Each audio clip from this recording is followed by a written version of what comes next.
Pada masa kelam pendudukan Jepang, bangsa Indonesia tidak tinggal diam.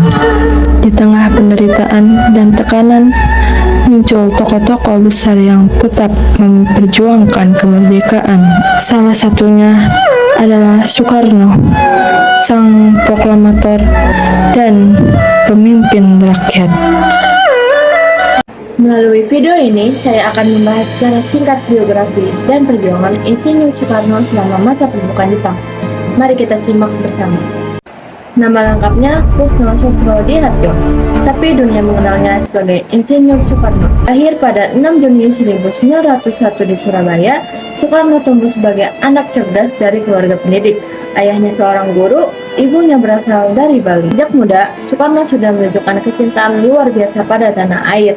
Ia menempuh pendidikan teknik di Teknis School di Bandung dan menjadi insinyur, gelar yang kelak memperkuat wibawanya sebagai pemimpin bangsa. Namun, ilmunya tak ia gunakan hanya untuk karir pribadi.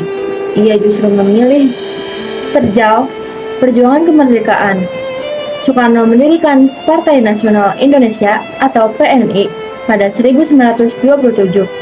Lewat pidato dan tulisan, ia mengobarkan semangat anti penjajahan. Akibatnya, ia berkali-kali ditangkap dan diasingkan oleh Belanda.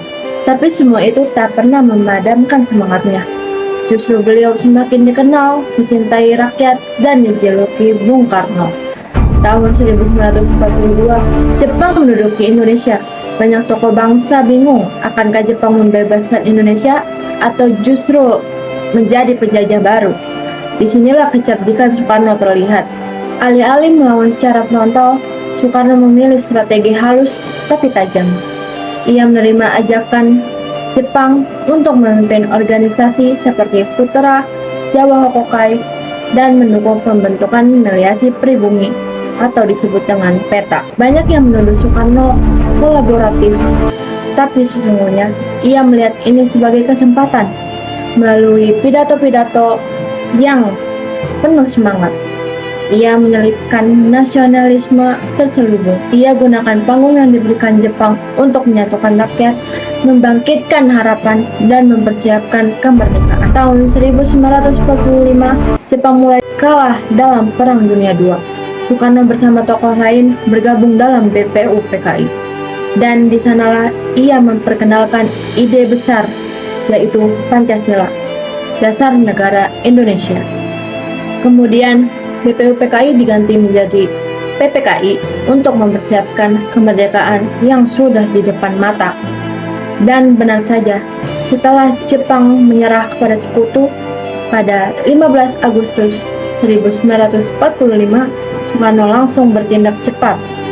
2 hari kemudian, pada 17 Agustus, ia bersama Muhammad Hatta memproklamasikan kemerdekaan Indonesia. Soekarno menunjukkan kepada dunia bahwa kemerdekaan bisa diraih bukan hanya lewat senjata, tapi juga lewat strategi, visi, dan keberanian membaca keadaan.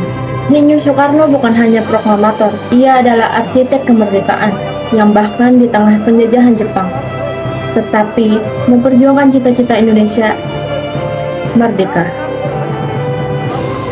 Dan karena itu, ia dikenang bukan hanya sebagai presiden pertama, tapi sebagai pahlawan cerdas di masa paling gelap sejarah bangsa.